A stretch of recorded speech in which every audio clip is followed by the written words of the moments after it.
దేవునికి స్తోత్రం. ఏదైనా సర్వశక్తి సంపన్నుడైన దేవదేవుడైన యెహోవా సర్వోన్నతమైన వాగ్దానం. దేవునికి లోబడియుండుడి, అపవాదిని ఎదిరించుడి. యాకోబు రాసిన పత్రిక 4వ అధ్యాయం 7వ వచనం. ప్రియా, సర్వోన్నతుడు సర్వాధికారి అయిన దేవదేవుని బిడ్డలారా, ప్రభువైన యేసుక్రీస్తు ఉన్నతమైన నామములో మీ అందరికీ నా హృదయపూర్వకమైన శుభాలు ఈ ఉదయకాల సమయంలో తెలియపరుస్తున్నాను. దేవాది దేవుని బిడ్డలారా, మన ప్రియ ప్రభువైన యేసుక్రీస్తు ప్రభువారు సర్వశక్తి సంపన్నుడైన దేవుడైన ఆయన అత్యంత శక్తిమంతుడు, బలవంతుడు, ఆయన మహామహుడు, మహోన్నతుడు, పరిశుద్ధుడు గనక ఆ దేవాదేవునికి మనం లోబడి ఉండండి. శత్రువైన అపవాదిని ఎప్పుడూ ఎదిరించండి.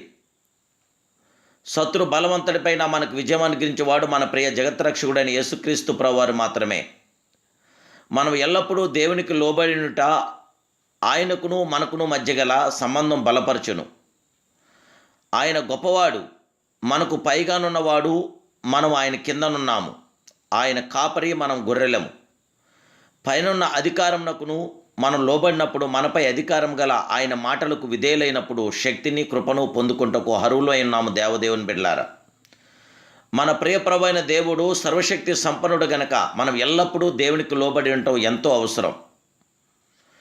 మొట్టమొదటి పాపము అవిధేయత వల్లనే వచ్చింది. దేవుడు ఇచ్చిన ఆజ్ఞను అతిక్రమించి నిషేధించబడిన పన్నును భుజించినందున సాతాను మనుషుని జయించాడు. మానవుడు అపవాదిని ఏలుబడి కిందకు వచ్చాను. అయితే సాతాను బలం నుండి మనలను విడిపించడానికే క్రీస్తు వచ్చాడు.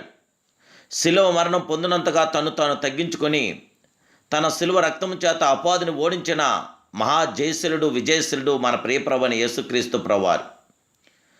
శత్రు బలమంతుడి మీద మనం జయం పొందటానికి ఇప్పుడే యేసుక్రీస్తు ప్రభువారి రక్తం చేత మనం జయం పొందగలుగుతున్నాం. ఆది అపోస్తుల కాలమందు జరిగిన ఒక సంఘటన మనం చూస్తే, ప్రభువైన యేసుక్రీస్తు నామమున అపోస్తులు అపవిత్రాత్మలను వెళ్ళగొడుచుండగా కొందరు దేశ సంచారులు పౌలు ప్రకటించు యేసుతోడు మేము ఉచ్చాటన చేయుచున్నామని దయ్యములను వెళ్ళగొట్టకు ప్రయత్నించారు. అయితే దయ్యము యేసును గుర్తెరుగుదును, పౌలును కూడా గుర్తెరుగు, కానీ మీరెవరని అడిగింది. అంతేకాదు దేవుని బిడ్డలారా, దయ్యం పట్టినవాడు ఎగిరి వారి మీద పడి వారిని లొంగదీశాడు. అందుచేత వారు దిగంబరులై గాయంను తగిలి పారిపోయారు. అపోస్తుల కార్యం 19వ అధ్యాయం 14, 15, 16 వచనాలు ఈ సత్యం చూస్తున్నాం. అపవాది చేతిలో ఓడిపోవుట, పారిపోవుట ఎంత బాధాకరం. జీవగల దేవుని బిడ్డలారా, మీరు ఎల్లప్పుడూ విధేయులై ఉండండి. మనుషులకు విధేయులవుట కన్నా దేవునికి విధేయులవుట ఎంతో అవసరం, ఎంతెంతో అవసరం. అప్పుడు మనము మనస్సాక్షిలోనూ మనకు విడుదల కలుగుచున్నది. మనం సంపూర్ణమైన రక్షణ పొందుకుంటున్నాము. ప్రభువుకు సంపూర్ణంగా లోబట్టి ఆశీర్వాదం యొక్క మొదటి మెట్టెను గుర్తించి ఆ దేవాదేవుడైన యేసుక్రీస్తు ప్రభువారి నామానికి మహిమార్థంగా దేవునికి లోబడదాం, అపవాదిని ఎదిరించుతాం. అప్పుడు వాడు మీ యొద్ద నుండి పారిపోనని దేవుడి వాక్యం తెలియపరుస్తుంది గనక శత్రు బలవంతుడి మీద మనం జయం పొందటానికి సర్వశక్తి సంపన్నుడైన దేవాదేవుని మనం మహింపడదాం. ఆ దేవుని కృప మీతో నాతో నిత్యం నిల్చుండుగాక. ప్రార్థన. మహాపరిశుద్ధుడు, మహోన్నతుడు, సర్వోన్నతుడైన మా ప్రియ నిత్య నివాసాన్ని పరమ తండ్రి, ఈ ఉదయకాల సమయంలో శత్రు బలవంతుల మీద మాకు విజయాన్ని అనుగ్రహించి సాతాన్ని ఎదిరించడానికి, మీకు లోబట్టడానికి మీ కృప మాకు దయచేయండి.